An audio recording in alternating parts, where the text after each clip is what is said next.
Kusangana watu kuita zvekare pano paHatirare 263 ini saHatirare nchange nchingokuzivisa maupdates ezviri kuitika munyika yedu yeZimbabwe. Kana kwa chiri munyowani first time yekusvika panapa chandinokumbira nchekuti usubscribe wotina on the notification bell. Nyanda nezveyo muzora nasi iye nosirisa nokumbura mutange manyora mukumi section. Rest in peace kune mukomana uyu anonzi Tulani Musha. Tulani Musha mukomana ane 23 years.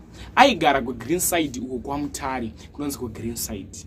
Aidanana nemusikana wake iye anonzi Kimberly alitsanangura nyaya iyi ari kuti iye vanga vasati vagara vese anga achiri girlfriend yaTulani iye anonzi Kimberly alitsanangura nyaya iyi ari kuti iye aibva kubasa. Tulani paaibva kubasa akapfuura nekumba kwa Kimberly achipiwa makeys ekumba. Sezvo vanga vasati vagara vese Tulani aisiya makey epamba pake kumba kwegirlfriend rake.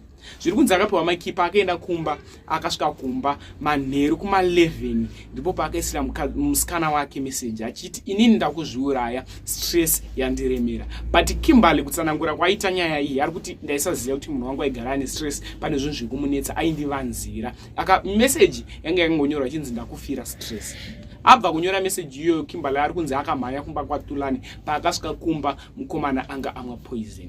Ndokumbura mutauro zvamunofunga mucomment section pamusoro penyaya iyi. Anga akarara pafloor amwa poison. Ndopaakatraya kufonera ambulance yakasvika yakatora Tulani paakamhanyiswa pachipatara chinonzi Victoria Hospital chiri kwa Mutare munhu anga afa. Ndinokumbura mutauro zvamunofunga mucomment section pamusoro penyaya iyi. Chingoti tarwadziwa zorora munhugare RIP Tulani. Tasingazivi kuti ndo zvauri kufunga, tasingazivi kuti chatisiya nenzira iyi, but kutonga kwaMwari. Ndokumbura mutauro zvamunofunga mucomment section panyaya yemacases evanhu vari kuzviuraya, macases evanhu vari kupondwa. Macases aya ndiwo atiri kunyanya kusangana nawo munyika yedu yeZimbabwe.